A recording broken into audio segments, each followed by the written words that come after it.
Jadi beberapa hari yang lalu gue berkesempatan foto dengan dia. Siapa dia? Dia adalah libero terbaik U17 saat ini di Jepang, bro.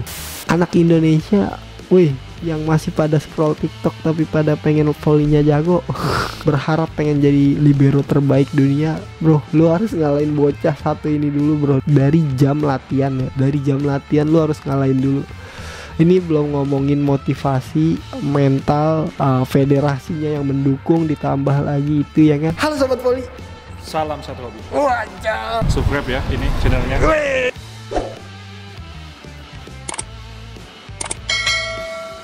Halo sobat volley. Salam satu hobi.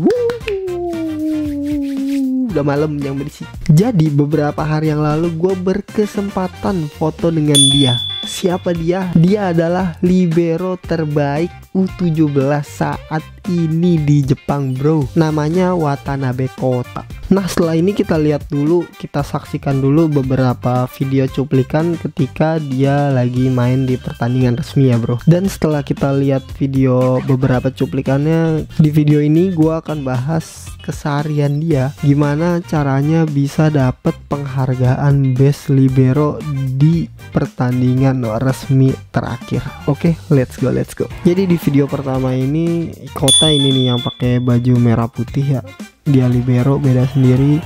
Passingnya, bro, itu passingnya bener-bener toser, itu kagak gerak sama sekali. Bolanya tinggi dan itu namanya kalau di Jepang ada sebutannya e-pass ya. Itu tuh toser bisa dengan gampang ngelihat bloker musuh, ngelihat posisi teman. Bola itu mau dioper kemanapun memanjakan setter banget itu operan. Terus video yang kedua tuh lihat, toser itu diem bro, jadi mau ngoper kemanapun gampang ya. Dan nih masih ke passing pertama ya. Jadi emang apa, fungsi utama libero kan bisa passing pertama ya. Nah kita lanjut, itu tadi di bagian passing pertama. Sekarang bagian defense nih tuh, dia bisa nebak arahnya dengan cepet gitu, dia bisa geser dengan cepat. Terus di video keduanya ini musuhnya yang servis ya, si Kota ini pengembaliannya ya cukup baik gitu, walaupun musuhnya nyemes dengan sempurna, blok 3 lewat. Terus video berikutnya sekarang posisi servis temennya, dan ini Kota yang di belakang. Dia ngejar bola dengan cepet, ngoper.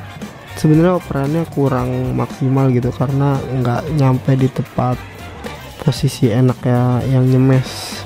Ini rally terus smash berganti-gantian, dan ini nih set pancake-nya tuh bolanya naik gitu, itu dia jaga sendiri setengah lapangan coy. Pancake-nya tuh cakep banget sih. Terus lanjut lagi, ini video terakhirnya musuhnya servis, si Kota bukan yang passing ya.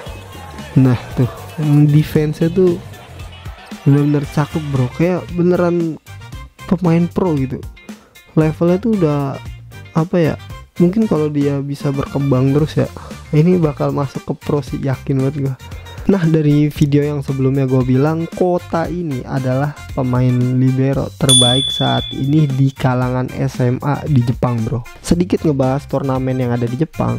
Jadi mungkin buat beberapa dari kalian yang nonton Haikyuu itu taunya ada dua ya turnamen resmi di Jepang, itu Inter Haik sama Haruko kan. Tapi ternyata tuh ada lagi coy, selain Inter Haik sama Haruko ini ada namanya Sakura Volley. Nah turnamen Sakura Volleyball ini baru banget diadain di bulan lalu, dan ini turnamen resmi yang paling terbaru gitu.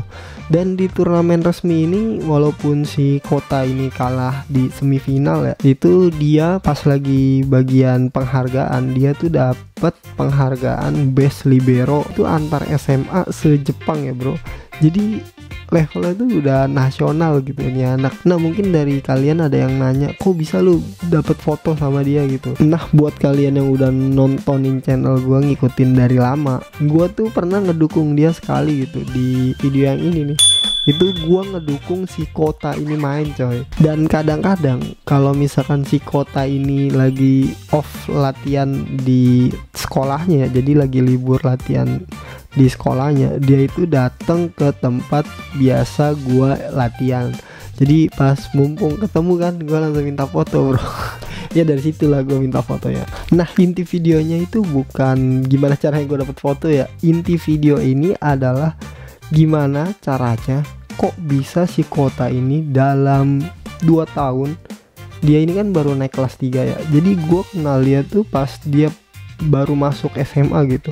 Padahal dulu pas main kelas 1 dia tuh nggak sejago ini coy. Gimana caranya kok bisa dia naik berkembang sepesat itu di masa-masa SMA ini? Dan gue nanya kan, gue penasaran dia itu latihan seminggu berapa kali. Terus jawaban dia, latihan itu dalam seminggu 6 hari dan libur cuma hari Minggu dan beberapa hari tertentu. Buset, gue nanya, Sabtu juga? Iya Sabtu juga latihan, justru Sabtu yang lebih berat gitu. Buset. Karena dia ini masih sekolah kan ya, gue nanya tuh gimana caranya ngebagi waktu latihan, waktu sekolah sama waktu istirahat gitu. Gue tanya tuh, bener-bener kepo gue, kok bisa dia dapet penghargaan best libero gitu. Buset, gue selama ini main sama anak yang lagi naik-naiknya ini namanya di Jepang. Terus jawaban dia kayak gini nih, karena di sekolah ada latihan jam 7 pagi, jam 7 pagi, dan perjalanan dari rumah sekitar 2 jam ke sekolah. Jadi dia tuh ke sekolah yang sekarang nih, masuk SMA yang ini, itu karena dia pengen main volley coy, tau gak sih? Jadi ya karena volleynya di sekolah itu bagus, dia tuh ke sekolah sana walaupun jauh 2 jam coy naik kereta. Jadi sekolah yang dia masukin ini adalah salah satu pemain yang terkenal saat ini Jepang adalah Ran Takahashi. Udah gue ganti si kawan nih Ran Takahashi nih. Jadi Ran Takahashi itu dulu sekolah di sana. Karena di SMA juga Ran katanya berkembang pesat kan. Nah ya mungkin karena denger itu dia jadi pengen ke sekolah sana gitu biar volleynya makin jago. Pelatihnya pun juga pasti ngaruh sama perkembangan volleynya kan nanti. Nah jadi tadi tuh pagi harus bangun jam 5, langsung siap-siap makan sarapannya, kalau nggak sempet katanya roti di stasiun gitu. Jam 7-nya itu latihan sampai jam 8.15, jadi sekitar 1 jam 15 menit ya. Terus dari jam 8.15 itu katanya siap-siap mandi di sekolah coy. Sekolahnya nyiapin tempat buat mandi. Bisa di Indonesia kayak dulu di sekolah gua kamar mandinya jorok ya, itu kamar mandi yang cuma padahal buat boker sama buat kencing. Tapi ya standar sekolah SMA ya gimana sih, tau gak lu, kotor-kotornya tuh, bau rokok ya kan. Ngedenger ini bisa mandi tuh gua kayak bisa mandi gitu. Balik lagi 8.15 itu ya siap-siap sebelum pelajaran mandi. Terus jam 8.30 sampai jam 12 itu belajar katanya. Nah setelah ini nih yang bikin gua kaget nih, ternyata abis belajar sampai jam 12 siang itu kan istirahatnya sampai jam 1 ya, jadi 1 jam istirahat gitu. Nah dia makan siangnya itu dicepet-cepetin 10-15 menit katanya. Terus latihan siang sama temen-temennya tanpa pelatih. Buset bro, ini ternyata mereka itu ada latihan siang tanpa pelatih. Jadi kayak apa ya, bener-bener niat gitu. Terus latihan ini sampai beberapa waktu sebelum istirahat selesai lah. Jadi sekitar 45 menit mungkin dia bilang latihan di siang ini ya. Nah dari jam 1 siang lanjut sampai jam 3 itu pelajaran sekolah. Terus pelajaran sekolah selesai pulang, dia tuh langsung makan lagi bekelnya coy. Makan lagi bisa. Setelah makan selesai, kalau ada piket ya piket dulu. Kalau nggak ada piket dia langsung latihan di jam 15.30 sampai jam 19.00 bro. Jadi sekitar 3,5 jam ya bro. Sampai rumah itu hampir jam 19 9 malam. Buset, itu keseharian latihan mulu, capek kan pasti ya. Terus gua tanya lah, gua kepo, di kereta tidur nggak tuh? Terus jawaban dia nggak tidur. Di kereta biasanya dia itu nonton video dia lagi main, dia lihat kekurangannya itu apa, atau dia itu biasanya ngerjain PR bro, ngerjain PR di kereta. Buset, ini anak gokil. Terus sampai rumah katanya tadi ya hampir jam 9, dia itu langsung makan malam, terus mandi, habis itu bikin PR, lanjutin, terus istirahat gitu. Dia bilang tidurnya pun sekitar jam 10-an gitu. Buset ya, buset. Gokil sih ini anak, gokil. Kalau dihitung-hitung ya, dia dalam sehari nih, tadi pagi berapa latihan dia? 1 jam 15 menit ya. Terus siangnya dia latihan 45 menit. Dan ketika malam latihan sore dia itu latihan 3,5 jam, 3 jam 30 menit. Kalau ditotalin dalam satu hari aja bro, dia main volley udah 5,5 jam bro. Ya wajar, jago. Gue seminggu 3 jam, paling 6 jam paling banter gitu. Kaki udah pot-potan 6 jam itu satu minggu ya. Oh iya, terus lanjut lagi, gue tanya, Sabtu Minggu libur dong? Terus dia bilang enggak, kalau Sabtu itu ada latihan dari pagi jam 8 sampai jam 12. Terus gue nanya, Minggu doang itu libur berarti? Dia jawab enggak gitu. Jadi Sabtu itu latihan kan dari jam 8 sampai jam 12 ya, cuma 4 jam tuh. Jadi setelah itu istirahat lah. Dan sampai Minggu pun istirahat. Dan 2 hari sebelum atau setelah pertandingan biasanya istirahat, nggak ada kegiatan klub gitu ya. Nah biasanya pun kalau misalkan lagi off gitu, disaranin sama pelatihnya itu buat megang bola terus ya. Jadi setiap hari tuh minimal harus megang bola bro, megang doang gitu. Atau kalau misalkan dia gatel, kadang-kadang dia ikut latihan ya, ikut di tempat gua biasa latihan gitu.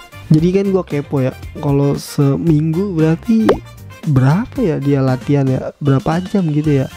Jadi kita kaliin aja bro, seharinya 5,5 jam dikali 5 hari itu 27,5 jam ya, ditambah hari Sabtu 4 jam, jadi 31,5 jam dalam 1 minggu bro. Gimana kagak mau jadi pemain bagus? Anak Indonesia, wih, yang masih pada scroll TikTok tapi pada pengen volleynya jago. Nih saingan lu nih di masa depan bro, siapa tahu lu jadi pemain nasional, internasional ya kan. Lu berharap pengen jadi libero terbaik dunia bro, lu harus ngalahin bocah satu ini dulu bro. Dari jam latihan ya, dari jam latihan lu harus ngalahin dulu. Ini belum ngomongin motivasi, mental, federasinya yang mendukung, ditambah lagi itu ya kan. Lu kalau mau jadi libero terbaik di dunia, minimal aja harus ngelewatin latihan anak ini dulu, ngelewatin jam latihan anak ini dulu bro. Buset. Gua nggak nanya detail sih ya latihannya itu apa aja gitu, tapi menurut gua wajar aja karena sekolahnya dia ini itu dulunya penghasil Rantakahasi coy ya, pemain timnas Jepang saat ini, pemain inti timnas Jepang muda bro. Itu ditemukan bakatnya ketika masih SMA. Dia ini salah satu terbaik saat dia SMA. Setelah dia menang di kejuaraan SMA, langsung masuk pemain Olimpiade ya. Gokil coy, anak SMA langsung ikut Olimpiade. Jadi wajar aja coy, sekolahnya kayak gitu, pembinanya, gurunya, orang tuanya pun pasti mendukung ya si Kota ini jadi kayak gitu, pemain yang ulet kayak gitu. Dan menurut gua volley itu bagi si Kota ini udah bukan hobi lagi, bukan sekedar hobi lagi. Mungkin dia nggak bakal bisa kabur dari volley coy. Dia ini udah gila volley hitungannya, kayak channel ini si pengabdi volley nih anak nih. Jadi menurut gua kenapa sih Kota ini bisa berkembang dengan pesat tuh ada 4 poin ya. Pertama, keluarganya itu ngedukung. Kedua, ini sekolahnya mendukung bro, fasilitasnya ada lapangan indoor khusus volley, terus juga gymnya ada disiapin ya bro dari sekolah bro. Terus yang ketiga, dari kemauan diri anaknya ini udah muncul ya, udah bener-bener pengen makin jago volleynya ya kan nih. Yang terakhir nih yang paling penting. Poin ini mungkin Indonesia kurang. Apa itu adalah federasinya di Jepang itu sudah mendukung bibit-bibit unggul dengan menyiapkan turnamen-turnamen yang bergengsi tiap tahunnya, sehingga setiap mata bisa melihat gitu orang yang jago dari kecil ini dilihat terus, dipantau tiap tahun ya kan. Dan setiap bulan majalah-majalah voli itu ada di mana-mana bro, bisa dibeli, bisa dilihat perkembangan voli tiap pemain dari yang pro sampai yang yang amatir, yang masih sekolah, itu bisa dilihat semua. Dan itu karena federasinya jalan. Gimana voli Jepang nggak punya bibit unggul setiap generasinya ya kan? Federasinya mantep coy. Terus gua rasa si Kota ini kalau perkembangannya gini terus, pro itu di depan mata sih setelah dia lulus SMA atau setelah lulus kuliah ya. Makanya sebelum dia terkenal, gua minta foto duluan.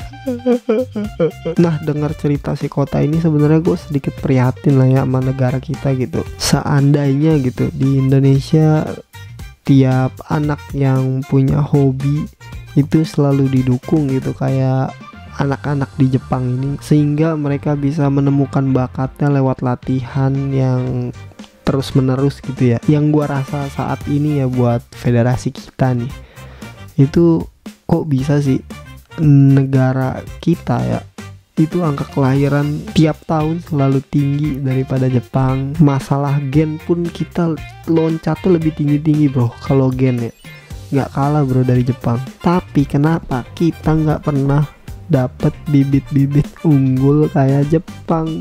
Gua rasa sih bukan karena bibit-bibit kita yang kurang bro, tapi karena bibit-bibit kita ini udah dimatiin sebelum bertumbuh gitu. Aneh banget ya sih, kok bisa kita hampir di semua olahraga kita selalu kalah sama Jepang. Aneh banget ya sih, kenapa kita di setiap olahraga itu selalu kalah sama Jepang bro. Menurut gua sih aneh ini. Menurut kalian aneh gak sih?